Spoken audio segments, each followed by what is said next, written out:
Okay, this one has been on my shelf for quite a while. My buddy Jonathan from Santa Ana, California, sent me this video quite a while ago. A new copy, thank you very much. Little Shop of Horrors. It came out the year I was It came out the year before I was born in 1986. 94-minute runtime. Directed by Frank Oz and produced by David Geffen of Geffen Records. Starring Rick Moranis. There's a lot of cameos in this movie. John Candy. Steve Martin's got an integral part in the film. James Belushi's got a cameo. Bill Murray, Christopher Guest.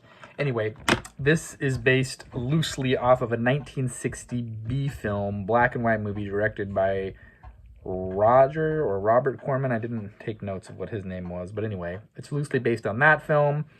Then it was originally a 1982 off-Broadway play that had a very successful 5-year run. Low cast roster, so it's very popular in community theaters. It's been all over the world as a theatrical play.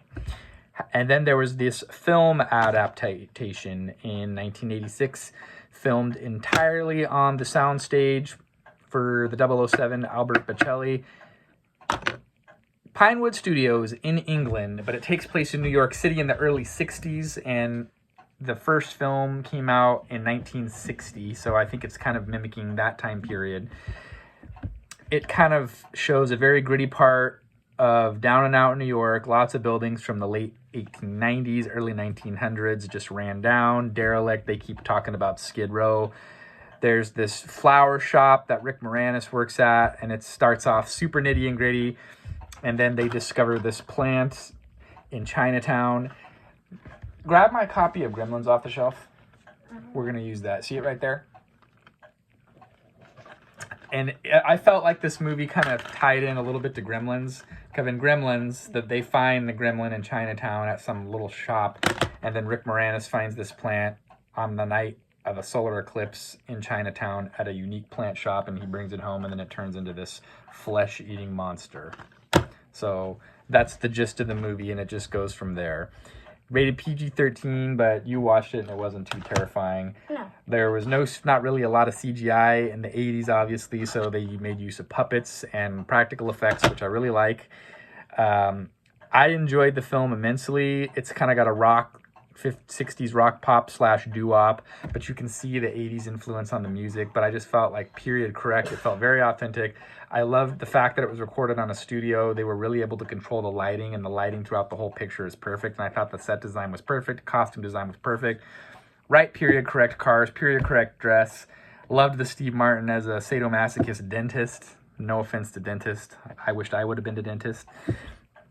I am 4 out of 5 on this movie. I really enjoyed it. I texted my friend because I didn't read the box and I didn't realize it was a musical because I knew nothing about it. And I was like, well, you gave me a musical. Why did you do that? I'm not a fan. But then I really enjoyed it. I liked the story. The plant was very soulful. And 4 out of 5 is my rating. And that's kind of where everybody else, I think, is. It's considered a cult classic. IMDb is 7.1 out of 10. Rotten Tomatoes coming in at 90%, and Google users there's only about 81 people that have reviewed this film, and it's around 81% as well.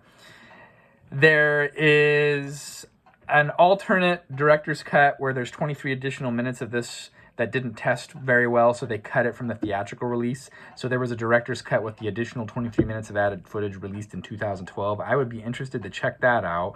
The movie cost $25 million to make, all the intense set design. I see a lot of the Tim Burton later. I feel like this movie could have influenced Tim Burton. I see a lot of his style in his early films in this particular film.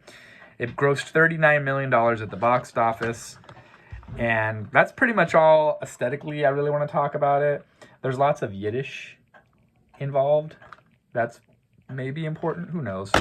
And what's your rating on this movie? And first, tell me your thoughts about it. So this movie was not as scary as I thought it would be at first. I mean, horror was in the name, but it wasn't scary. No, it wasn't. Would you say? Well, tell me what you think. What do you think about it then? The movie was pretty good, but The quality was not that good because I know it's in the You're 90s. yeah, but you're used to a modern CGI. This is practical effects, which your old dad really enjoys. Really Then. funny, and I liked it.